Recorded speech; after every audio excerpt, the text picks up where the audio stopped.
semua, emas adalah logam mulia yang bersifat lunak dan mudah ditempa untuk dijadikan bahan perhiasan atau benda berharga. Selain itu, emas juga banyak dijadikan sebagai alat investasi, yang mana emas ini akan dibentuk menjadi batangan ataupun koin. Dan berikut ini adalah proses singkat pengolahan emas. Emas dapat diperoleh dengan cara menambang, dan untuk menambang emas ada dua cara, yakni menambang emas dengan cara konvensional dan cara modern. Untuk cara modern, setelah proses eksplorasi, para ahli geologi akan meneliti beberapa area yang diduga memiliki banyak kandungan emas. Setelah itu, lokasi yang diperkirakan mengandung emas akan diambil sampelnya. Dari sampel tersebut, akan dibuat model 3D agar dapat dilihat kandungan tanah mana saja yang mengandung banyak emas. Proses berikutnya adalah penggalian dan peledakan. Nantinya alat berat akan mengambil bebatuan hasil ledakan atau yang disebut dengan ore ini untuk dimasukkan ke dalam dump truck. Ore tersebut kemudian dianalisa pada laboratorium khusus untuk mengetahui tingkat kandungan emas, dan nantinya ore ini akan dibedakan menjadi dua, yaitu high grade ore dan low grade ore. Pada high grade ore memiliki partikel emas lebih banyak dibandingkan dengan low grade ore. Dan grade pada ore ini juga menentukan bagaimana ore tersebut akan diproses. Sedangkan bebatuan yang tidak mengandung emas disebut dengan waste rock atau batuan limbah, dan batuan limbah ini akan dibawa ke tempat khusus di pertambangan. Untuk low grade ore akan dibawa ke leach pad, sedangkan untuk high grade ore akan dibawa ke pabrik pengolahan emas. Leach pad merupakan sebuah tempat pengolahan biji emas untuk low grade ore. Ore tersebut kemudian nantinya akan disemprot dengan senyawa cyanida untuk memisahkan emas dari batuan lainnya. Cairan emas yang dihasilkan dari penyemprotan cyanida tersebut kemudian akan dikumpulkan pada reservoir, lalu dipompa menuju tangki-tangki yang mengandung partikel karbon. Cairan emas itu kemudian akan menempel pada partikel karbon tersebut, lalu diproses lagi menggunakan stripping proses, yaitu proses pemisahan yang nantinya akan menghasilkan senyawa emas yang kemudian menuju proses selanjutnya lagi. Sedangkan untuk high grade ore akan dibawa menuju pabrik pengolahan emas.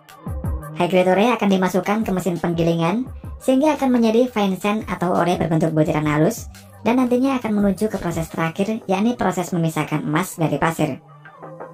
Namun tidak semua ore butiran halus ini langsung menuju ke proses akhir, karena ore yang mengandung sulfida akan melalui beberapa proses lagi sebelum menuju ke proses akhir. Hasil dari semua proses tadi kemudian akan menjadi slurry, dan slurry ini kemudian menuju ke tangki-tangki yang mengandung campuran antara senyawa cyanida dan karbon.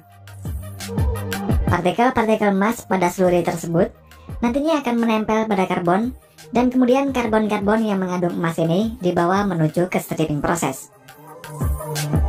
Pada proses ini, karbon yang mengandung emas dimasukkan ke dalam senyawa khusus untuk memisahkan emas dari karbon, dan hasilnya adalah senyawa emas.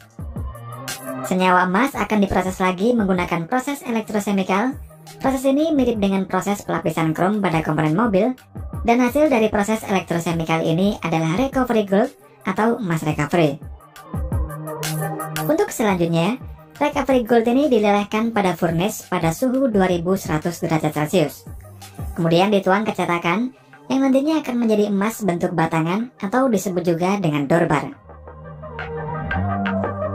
Dorbar ini terdiri dari 85% emas dan 15% perak, dan nantinya dorbar ini akan diolah lagi menjadi emas murni bullion. Bullion merupakan istilah umum untuk menyebut emas atau perak murni dengan kemurnian minimal 99,5% dan berwujud batangan ataupun koin untuk dijadikan aset investasi. Untuk emas murni atau emas 24 karat biasanya hanya dipakai dalam komponen elektronik saja. Sedangkan untuk membuat perhiasan emas tidak digunakan emas murni, sebab logam emas yang memiliki kemurnian tinggi akan semakin lunak. Dan oleh karena itulah, emas harus dicampur dengan logam lainnya agar emas tersebut bisa menjadi perhiasan yang kuat dan memiliki durabilitas yang tinggi. Dalam proses membuat emas dengan karat tertentu, emas murni akan dimasukkan ke dalam suatu wadah, lalu diberi logam tambahan seperti perak atau tembaga, di mana untuk persentase berapa karat emas yang dibuat tergantung dari jumlah kadar persentase emasnya. Untuk emas 18 karat, berat kandungan emas murninya sebanyak 75%. Sedangkan sisanya adalah logam tambahan dan begitu seterusnya. Kemudian emas murni yang sudah diberi tambahan logam akan dilelehkan. Seperti emas 18 karat membutuhkan suhu 926 derajat Celcius agar meleleh, dan jika emas 14 karat membutuhkan suhu 879 derajat Celcius agar meleleh. Perbedaan suhu tersebut dipengaruhi oleh jumlah kandungan emas murninya. Semakin banyak kandungan emas murninya, maka suhu yang dibutuhkan untuk melelehkannya juga akan semakin tinggi. Dan setelah meleleh, emas tersebut kemudian dituang ke dalam cetakan dan dibiarkan sampai dingin. Selain berbentuk batangan, emas juga berbentuk koin. Salah satu perusahaan yang membuat koin emas adalah Austria Mint yang berlokasi di Vienna, Austria.